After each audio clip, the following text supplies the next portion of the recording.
मुंशी प्रेमचंद के लिखे उपन्यास गोदान के 29वें भाग का वाचन।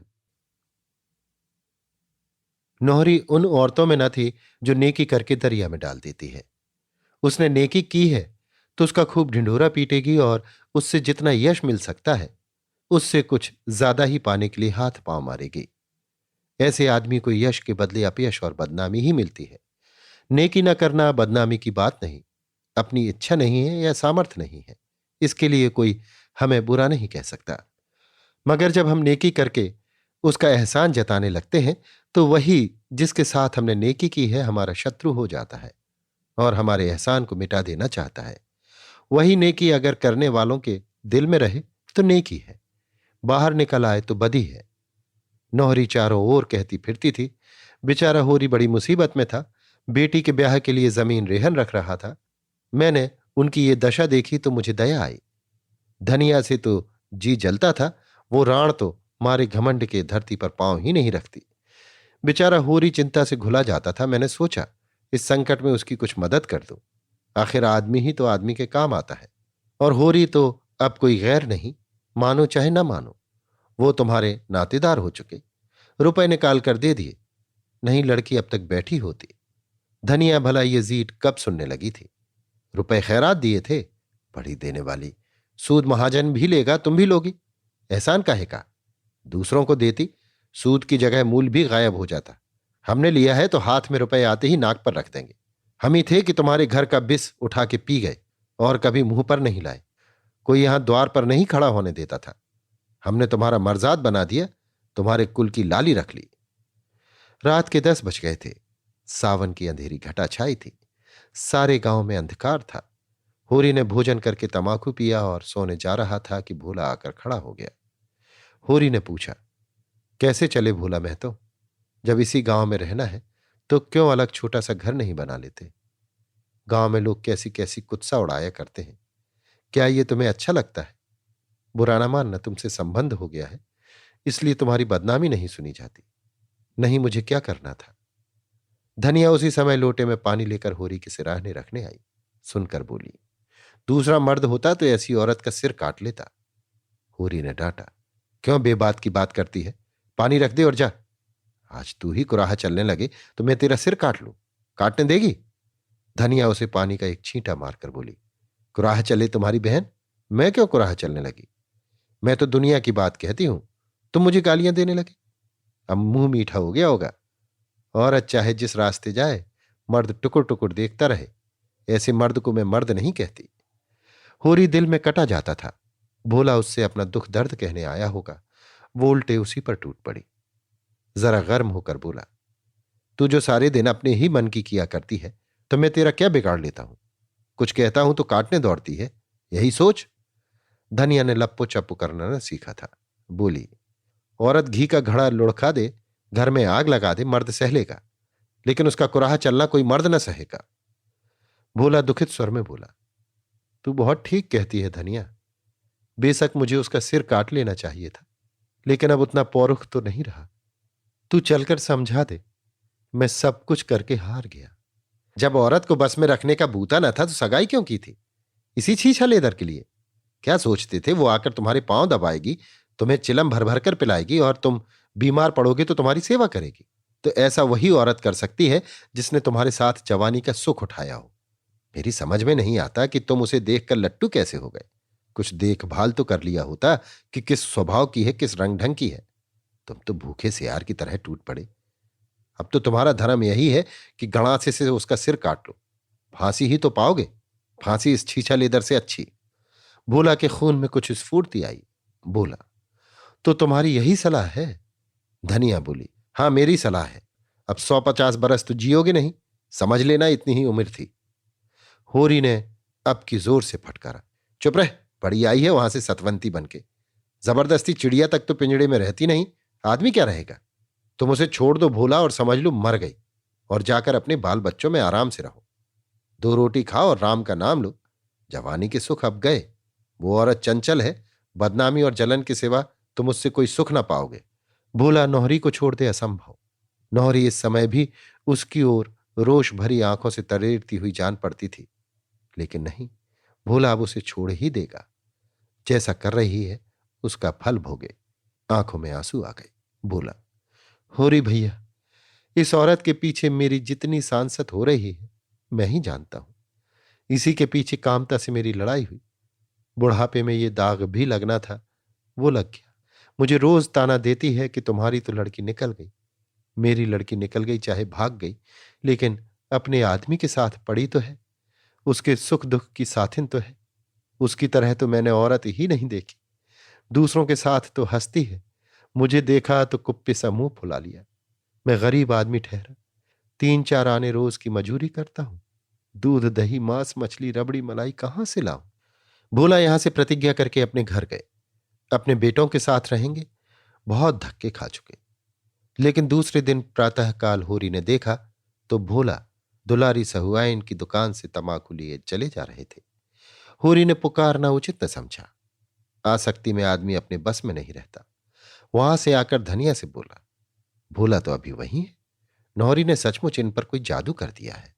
धनिया ने नाक से कोड़कर कहा, जैसी बेहया वो है वैसा ही बेहया ये है। ऐसे मर्द को तो चुल्लू भर पानी में डूब मरना चाहिए। अब वो सेखी न जाने कहां गई। जुनिया यहां आई तो उसके पीछे डंडा लिए फिर रहे थे। इज्जत बिगड़ी जाती थी, अब इज्जत नहीं बिगड़ती। होरी को भोला पर दया आ रही थी। बेचारा इस उल्टा के फेर में पड़कर अपनी जिंदगी बर्बाद किए डालता है। छोड़कर जाए भी तो कैसे। स्त्री को इस तरह छोड़कर जाना क्या सहज है। ये चुड़ैल उसे वहां भी तो चैन से न बैठने देगी। कहीं पंचायत करेगी, कहीं रोटी कपड़े का दावा करेगी। अभी तो गांव ही के लोग जानते हैं, किसी को कुछ कहते संकोच होता है, कनफुसकियां करके ही रह जाते हैं। तब तो दुनिया भी भोला ही को बुरा कहेगी। लोग यही तो कहेंगे कि जब मर्द ने छोड़ दिया तो बेचारी अबला क्या करे। मर्द बुरा हो तो औरत की गर्दन काट लेगा, औरत बुरी हो तो मर्द के मुंह में कालिख लगा देगी। इसके 2 महीने बाद एक दिन गांव में यह खबर फैली कि नौहरी ने मारे जूतों के भोला की चांद गंजी कर दी। वर्षा समाप्त हो गई थी और रबी बोने की तैयारियां हो रही थी। होरी की ऊख तो नीलाम हो गई थी। ऊख के बीज के लिए उसे रुपए न मिले और ऊख न बोई गई। उधर दाहिना बैल भी बैठाऊ हो गया था और एक नए बैल के बिना काम न चल सकता था। पुनिया का एक बैल नाले में गिरकर मर गया था। तब से और भी अड़चन पड़ गई थी। एक दिन पुनिया के खेत में हल जाता, एक दिन होरी के खेत में। खेतों की जुताई जैसी होनी चाहिए वैसी न हो पाती थी। होरी हल लेकर खेत में गया, मगर भोला की चिंता बनी हुई थी। उसने अपने जीवन में कभी ये न सुना था कि किसी स्त्री ने अपने पति को जूते से मारा हो। जूते से क्या, थप्पड़ या घूसे से मारने की भी कोई घटना उसे याद ना आती थी। और आज नौहरी ने भोला को जूतों से पीटा और सब लोग तमाशा देखते रहे। इस औरत से कैसे उस अभागे का गला छूटे। अब तो भोला को कहीं डूब ही मरना चाहिए। जब जिंदगी में बदनामी और दुर्दशा के सिवा और कुछ ना हो तो आदमी का मर जाना ही अच्छा। कौन भोला के नाम को रोने वाला बैठा है। बेटे चाहे क्रियाक्रम कर दें, लेकिन लोक लाज के बस आंसू किसी की आंख में ना आएगा। तिरसना के बस में पड़कर आदमी इस तरह अपनी जिंदगी चौपट करता है। जब कोई रोने वाला ही नहीं तो फिर जिंदगी का क्या मोह और मरने से क्या डरना। एक ये नौहरी है और एक ये चमारिन है सिलिया। देखने सुनने में उससे लाख दर्जे अच्छी। चाहे तो 2 को खिलाकर खाए और राधिका बनी घूमे, लेकिन मजूरी करती है, भूखों मरती है और मतई के नाम पर बैठी है। और वो निर्दय बात भी नहीं पूछता। कौन जाने धनिया मर गई होती तो आज होरी की भी यही दशा होती। उसकी मौत की कल्पना ही से होरी को रोमांच हो उठा। धनिया की मूर्ति मानसिक नेत्रों के सामने आकर खड़ी हो गई। सेवा और त्याग की देवी, जबान की तेज पर मोम जैसा हृदय, पैसे पैसे के पीछे प्राण देने वाली, पर मर्यादा रक्षा के लिए अपना सर्वस्व होम कर देने को तैयार। जवानी में वो कम रूपवती न थी। नौहरी उसके सामने क्या है। चलती थी तो रानी सी लगती थी। जो देखता था देखता ही रह जाता था। ये पटेश्वरी और झिंगुरी तब जवान थे। दोनों धनिया को देखकर छाती पर हाथ रख लेते थे। द्वार के 100 चक्कर लगाते थे। होरी उनके ताक में रहता था, मगर छेड़ने का कोई बहाना न पाता था। उन दिनों घर में खाने पीने की बड़ी तंगी थी। पाला पड़ गया था और खेतों में भूसा तक न हुआ था। लोग झड़ बेरियां खा खा कर दिन काटते थे। होरी को कहत के कैंप में काम करने जाना पड़ता था। 6 पैसे रोज मिलते थे। धनिया घर में अकेली ही रहती थी, लेकिन कभी किसी ने उसे किसी छैला की ओर ताकते नहीं देखा। पटेश्वरी ने एक बार कुछ छेड़ की थी, उसका ऐसा मुंहतोड़ जवाब दिया कि अब तक नहीं भूले। सहसा उसने माता दीन को अपनी ओर आते देखा। असाई कहीं का, कैसा तिलक लगाए हुए है, मानो भगवान का असली भगत है। रंगा हुआ सियार, ऐसे ब्राह्मण को पालांगन कौन करे। माता दीन ने समीप आकर कहा, तुम्हारा दाहिना तो बूढ़ा हो गया होरी, अब की सिंचाई में न ठहरेगा। कोई 5 साल हुए होंगे इसे लाए। होरी ने दाएं बैल की पीठ पर हाथ रखकर कहा, कैसा 5वां, ये 8वां चल रहा है भाई। जी तो चाहता है इसे पेंशन दे दो, लेकिन किसान और किसान के बैलन को जमराज ही पेंशन दें तो मिले। इसकी गर्दन पर जुआ रखते मेरा मन कचोटता है। बेचारा सोचता होगा अब भी छुट्टी नहीं, अब क्या मेरा हाड़ जोतेगा, लेकिन अपना कोई काबू नहीं। तुम कैसे चले, अब तो जी अच्छा है। माता दीन इधर 1 महीने से मलेरिया ज्वर में पड़ा रहा था। एक दिन तो उसकी नाड़ी छूट गई थी, चारपाई से नीचे उतार दिया गया था। तब से उसके मन में यह प्रेरणा हुई थी कि सिलिया के साथ अत्याचार करने का उसे यह दंड मिला है। जब उसने सिलिया को घर से निकाला तब वो गर्भवती थी। उसे तनिक भी दया न आई। पूरा गर्भ लेकर वो मजूरी करती रही। अगर धनिया ने उस पर दया न की होती तो मर गई होती। कैसी कैसी मुसीबतें झेल कर जी रही है। मजूरी भी तो इस दशा में नहीं कर सकती। अब लज्जित और द्रवित होकर वो सिलिया को होरी के हंसते 2 रुपए देने आया है। अगर होरी उसे वो रुपए दे दे तो वो उसका बहुत उपकार मानेगा। होरी ने कहा, तुम ही जाकर क्यों नहीं दे देते। माता दीन ने दीन भाव से कहा, मुझे उसके पास मत भेजो होरी, मैं तो कौन सा मुंह लेकर जाऊं। डर भी लग रहा है कि मुझे देखकर कहीं फटकार न सुनाने लगे। तुम मुझ पर इतनी दया करो। अभी मुझसे चला नहीं जाता, लेकिन इसी रुपए के लिए एक जजमान के पास कोस भर दौड़ा गया था। अपनी करनी का फल बहुत भोग चुका। इस भमनई का बोझ अब नहीं उठाए उठता। लुक छिप कर चाहे जितना कुकर्म करो कोई नहीं बोलता, पर तच्छ कुछ नहीं कर सकते, नहीं कुल में कलंक लग जाएगा। तुम उसे समझा देना दादा कि मेरा अपराध क्षमा कर दे। ये धर्म का बंधन बड़ा कड़ा होता है। जिस समाज में जन्मे और पले उसकी मर्यादा का पालन तो करना ही पड़ता है, और किसी जाति का धर्म बिगड़ जाए उसे कोई विशेष हानि नहीं होती। बामन का धर्म बिगड़ जाए तो वो कहीं का नहीं रहता। उसका धर्म ही उसके पूर्वजों की कमाई है, उसी की वो रोटी खाता है। इस पराश्चित के पीछे हमारे 300 बिगड़ गए। तो जब बेधर्म होकर ही रहना है तो फिर जो कुछ करना है परतच्छ करूंगा। समाज के नाते आदमी का अगर कुछ धर्म है तो मनुष्य के नाते भी उसका कुछ धर्म है। समाज धर्म पालने से समाज आदर करता है, मगर ये मनुष्य धर्म पालने से तो ईश्वर प्रसन्न होता है। संध्या समय जब होरी ने सिलिया को डरते डरते रुपए दिए तो वो जैसे अपनी तपस्या का वरदान पा गई। दुख का भार तो वो अकेली उठा सकती थी, सुख का भार तो अकेले नहीं उठता। किसे ये खुशखबरी सुनाए। धनिया से वो अपने दिल की बातें नहीं कह सकती। गांव में और कोई प्राणी नहीं जिससे उसकी घनिष्ठता हो। उसके पेट में चूहे दौड़ रहे थे। सोना ही उसकी सहेली थी। सिलिया उससे मिलने के लिए आतुर हो गई। रात भर कैसे सब्र करे। मन में एक आंधी सी उठ रही थी। अब वो अनाथ नहीं है। माता दीन ने उसकी बांह फिर पकड़ ली। जीवन पथ में उसके सामने अब अंधेरी विकराल मुख वाली खाई नहीं है। लहलहाता हुआ हरा भरा मैदान है जिसमें झरने गा रहे हैं और हिरन कुलेलें कर रहे हैं। उसका रूठा हुआ स्नेह आज उन्मत्त हो गया है। माता दीन को उसने मन में कितना पानी पी पी कर कोसा था। अब वो उनसे क्षमादान मांगेगी। उससे सचमुच बड़ी भूल हुई कि उसने उसको सारे गांव के सामने अपमानित किया। वो तो चमारिन है, जात की हेठी, उसका क्या बिगड़ा। आज 10-20 लगाकर बिरादरी को रोटी दे दे, फिर बिरादरी में ले ली जाएगी। उन बेचारे का तो सदा के लिए धर्मनाश हो गया। वो मर्जाद अब उन्हें फिर नहीं मिल सकती।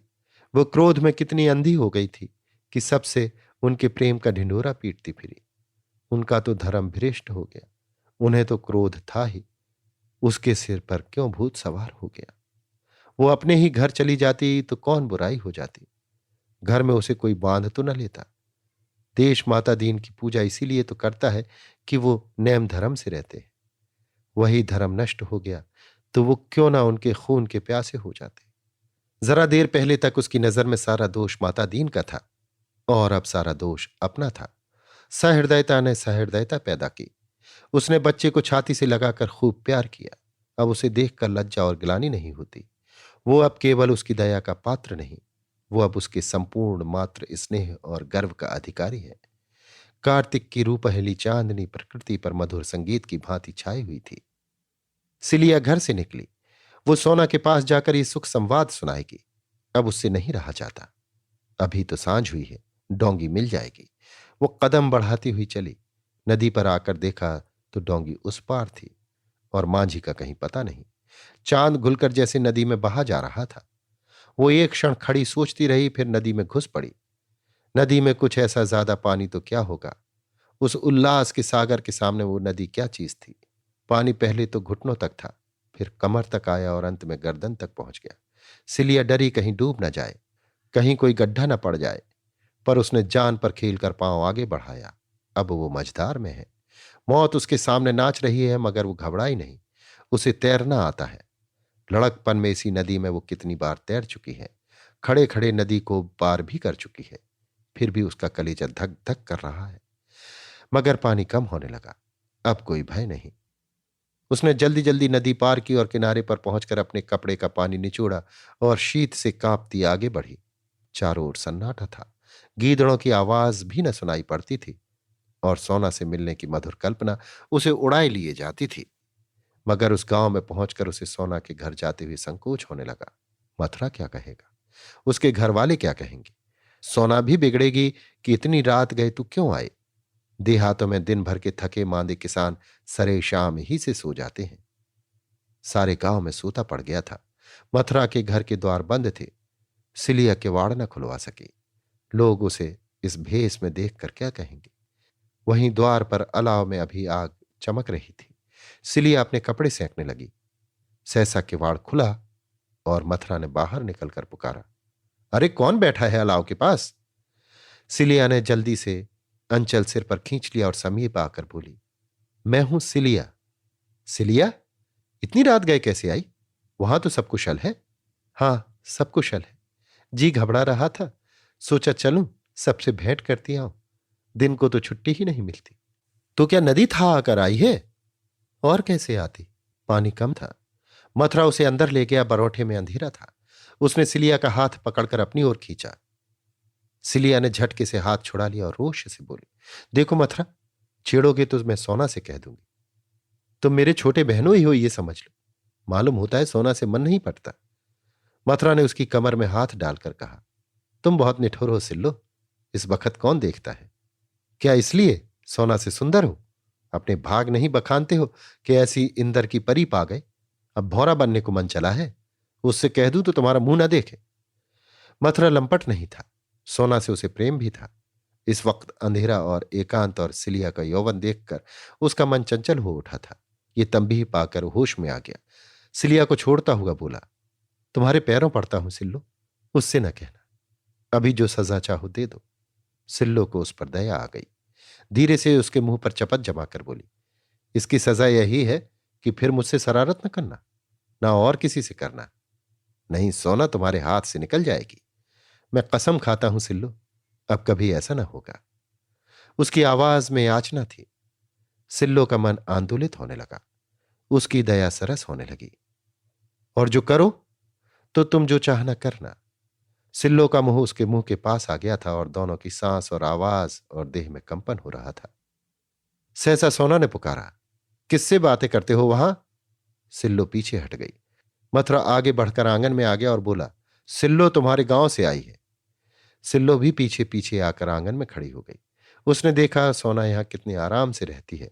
वो सारी में खाट है, उस पर सुजनी का नर्म बिस्तर बिछा हुआ है, बिल्कुल वैसा ही जैसा माता दीन की चारपाई पर बिछा रहता था। तकिया भी है, लिहाफ भी है। खाट के नीचे लोटे में पानी रखा हुआ है।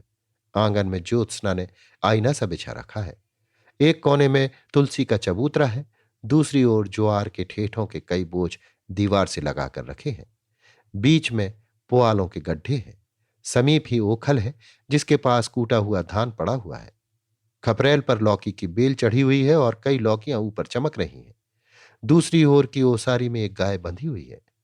इस खंड में मथुरा और सोना सोते हैं, और लोग दूसरे खंड में होंगे। सिलिया ने सोचा, सोना का जीवन कितना सुखी है। सोना उठकर आंगन में आ गई थी, मगर सिल्लो से टूटकर गले नहीं मिली। सिल्लो ने समझा, शायद मथुरा के खड़े रहने के कारण सोना संकोच कर रही है, या कौन जाने उसे अब अभिमान हो गया हो। सिल्लो चमारिन से गले मिलने में अपना अपमान समझती हो। उसका सारा उत्साह ठंडा पड़ गया। इस मिलन से हर्ष के बदले उसे ईर्ष्या हुई। सोना का रंग कितना खुल गया है और देह कैसी कंचन की तरह निखर आई है। गठन भी सुडौल हो गया है। मुख पर गृहिणित्व की गरिमा के साथ युवती की साहस छवि भी है। सिल्लो एक क्षण के लिए जैसे मंत्रमुग्ध सी खड़ी ताकती रह गई। ये वही सोना है जो सूखी सी देह लिए झोंटे खोले इधर उधर दौड़ा करती थी। महीनों सिर में तेल न पड़ता था, फटे चिथड़े लपेटे फिरती थी। आज अपने घर की रानी है। गले में हंसली और हुमेल है, कानों में करन फूल और सोने की बालियां, हाथों में चांदी की चूड़े और कंगन, आंखों में काजल है, मांग में सेंदूर। सिलिया के जीवन का स्वर्ग यहीं था, और सोना को वहां देखकर वो प्रसन्न न हुई। इसे कितना घमंड हो गया है। कहाँ सिलिया के गले में बाहें डाले घास छीलने जाती थी, और आज सीधे ताकती भी नहीं। उसने सोचा था, सोना उसके गले लिपट कर जरा सा रोएगी, उसे आदर से बैठाएगी, उसे खाना खिलाएगी और गांव और घर की सैकड़ों बातें पूछेगी और अपने नए जीवन के अनुभव बयान करेगी। सुहाग रात और मधुर मिलन की बातें होंगी। और सोना के मुंह में दही जमा हुआ है। वो यहां आकर पछताई। आखिर सोना ने रूखे स्वर में पूछा, इतनी रात को कैसे चली सिल्लो? सिल्लो ने आंसुओं को रोकने की चेष्टा करके कहा, तुमसे मिलने को बहुत जी चाहता था। इतने दिन हो गए भेंट करने चली आई। सोना का स्वर और कठोर हुआ, लेकिन आदमी किसी के घर जाता है तो दिन को कि इतनी रात गए? वास्तव में सोना का उसका आना बुरा लग रहा था। वो समय उसकी प्रेम क्रीड़ा और हास विलास का था। सिल्लो ने उसमें बाधक होकर जैसे उसके सामने से परोसी हुई थाली खींच ली थी। सिल्लो निसंग सी भूमि की ओर ताक रही थी। धरती क्यों नहीं फट जाती कि वो उसमें समा जाए। इतना अपमान! उसने अपने ही जीवन में बहुत अपमान सहा था, बहुत दुर्दशा देखी थी, लेकिन आज ये फांस जिस तरह उसके अंतःकरण में चुभ गई, वैसी कभी कोई बात न चुभी थी। गुड़ घर के अंदर मटकों में बंद रखा हो तो कितना ही मूसलाधार पानी बरसे, कोई हानि नहीं होती। पर जिस वक्त वो धूप में सूखने के लिए बाहर फैलाया गया, उस वक्त तो पानी का एक छींटा भी उसका सर्वनाश कर देगा। सिलिया के अंतःकरण की सारी कोमल भावनाएं इस वक्त मुंह खोले बैठी हुई थी कि आकाश से अमृत वर्षा होगी। बरसा क्या, अमृत के बदले विष, और सिलिया के रोम रोम में दौड़ गया। सर्पदंश के समान लहरें आईं। घर में उपवास करके सो रहना और बात है, लेकिन पंगत से उठा दिया जाना तो डूब मरने ही की बात है। सिलिया को यहां एक क्षण ठहरना भी असह्य हो गया, जैसे कोई उसका गला दबाए हुए हो। वो कुछ न पूछ सकी। सोना के मन में क्या है, ये वो भांप रही थी। वो बांबी में बैठा हुआ सांप कहीं बाहर न निकल आए, इसके पहले ही वो वहां से भाग जाना चाहती थी। कैसे भागे, क्या बहाना करे? उसके प्राण क्यों नहीं निकल जाते? मथुरा ने भंडारे की कुंजी उठा ली थी कि सिलिया के जलपान के लिए कुछ निकाल लाए। कर्तव्य विमूढ़ सा खड़ा था। इधर सिल्लो की सांस टंगी हुई थी, मानो सिर पर तलवार लटक रही हो। सोना की दृष्टि में सबसे बड़ा पाप किसी पुरुष का पर स्त्री और स्त्री का पर पुरुष की ओर ताकना था। इस अपराध के लिए उसके यहां कोई क्षमा न थी। चोरी, हत्या, जाल, कोई अपराध इतना भीषण न था। हंसी दिल्लगी को वो बुरा न समझती थी, अगर खुले हुए रूप में हो। लुके छिपे की हंसी दिल्लगी को भी वो हे समझती थी। छुटपन से ही वो बहुत सी रीत की बातें जानने और समझने लगी थी। होरी को जब कभी हाट से घर आने में देर हो जाती थी और धनिया को पता लग जाता था कि वो दुलारी सहुआइन की दुकान पर गया था, चाहे तंबाकू लेने ही क्यों न गया हो, तो वो कई कई दिन तक होरी से बोलती न थी और न घर का काम करती थी। एक बार इसी बात पर वो अपने नहर भाग गई थी। ये भावना सोना में और तीव्र हो गई थी। जब तक उसका विवाह न हुआ था, ये भावना उतनी बलवान न थी, पर विवाह हो जाने के बाद तो उसने व्रत का रूप धारण कर लिया था। ऐसे स्त्री पुरुषों की अगर खाल भी खींच ली जाती तो उसे दया न आती। प्रेम के लिए दाम्पत्य के बाहर उसकी दृष्टि में कोई स्थान न था। स्त्री पुरुष का एक दूसरे के साथ जो कर्तव्य है, इसी को वो प्रेम समझती थी। फिर सिल्लो से उसकी बहन का नाता था। सिल्लो को वो प्यार करती थी, उस पर विश्वास करती थी, वही सिल्लू आज उससे विश्वासघात कर रही है। मथुरा और सिल्लो में अवश्य ही पहले से साठ गांठ होगी। मथुरा उससे नदी के किनारे या खेतों में मिलता होगा, और आज वो इतनी रात गए नदी पार करके इसीलिए आई है। अगर उसने इन दोनों की बातें सुन न ली होती तो उसे खबर तक न होती। मथुरा ने प्रेम मिलन के लिए यही अवसर सबसे अच्छा समझा होगा। घर में सन्नाटा जो है, उसका हृदय सब कुछ जानने के लिए विकल हो रहा था। वो सारा रहस्य जान लेना चाहती थी, जिसमें अपनी रक्षा के लिए कोई विधान सोच सके। और ये मथुरा यहां क्यों खड़ा है? क्यों वो उसे कुछ बोलने भी ना देगा? उसने रोष से कहा, तुम बाहर क्यों नहीं जाते, या यहीं पहरा देते रहोगे? मथुरा बिना कुछ कहे बाहर चला गया। उसके प्राण सूखे जाते थे कि कहीं सिल्लू सब कुछ कह न डाले, और सिल्लू के प्राण सूखे जाते थे कि अब वो लटकती हुई तलवार सिर पर गिरना चाहती है। तब सोना ने बड़े गंभीर स्वर में सिल्लू से पूछा, देखो सिल्लू, मुझसे साफ साफ बता दो, नहीं मैं तुम्हारे सामने यहीं अपनी गर्दन पर गणासा मार लूं। फिर तुम मेरी सौत बनकर राज करना। देखो गणासा वो सामने पड़ा है, एक म्यान में दो तलवारें नहीं रह सकती। उसने लपक कर सामने आंगन में से गणासा उठा लिया और उसे हाथ में लिए फिर बोली, ये मत समझना कि मैं खाली धमकी दे रही हूं। क्रोध में मैं क्या कर बैठूं नहीं कह सकती, साफ साफ बता दे। सिलिया कांप उठी।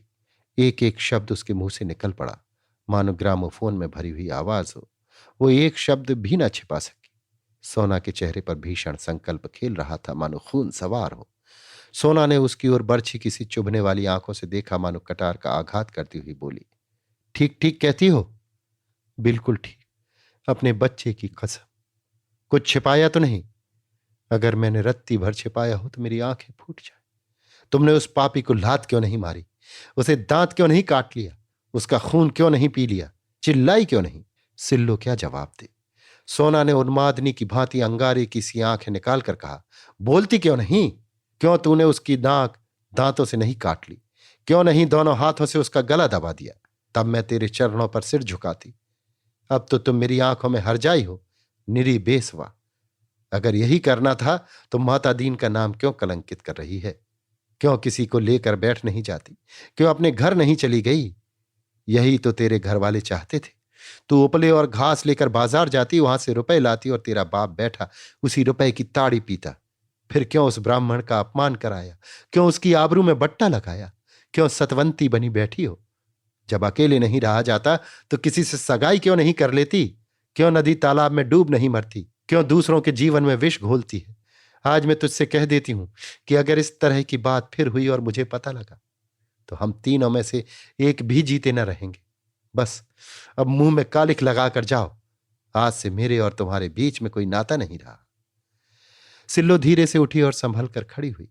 जान पड़ा उसकी कमर टूट गई। एक क्षण साहस बटोरती रही, किंतु अपनी सफाई में कुछ सूझ न पड़ा।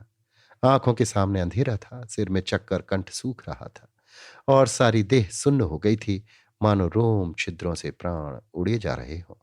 एक एक पग इस तरह रखती हुई मानो सामने गड्ढा है।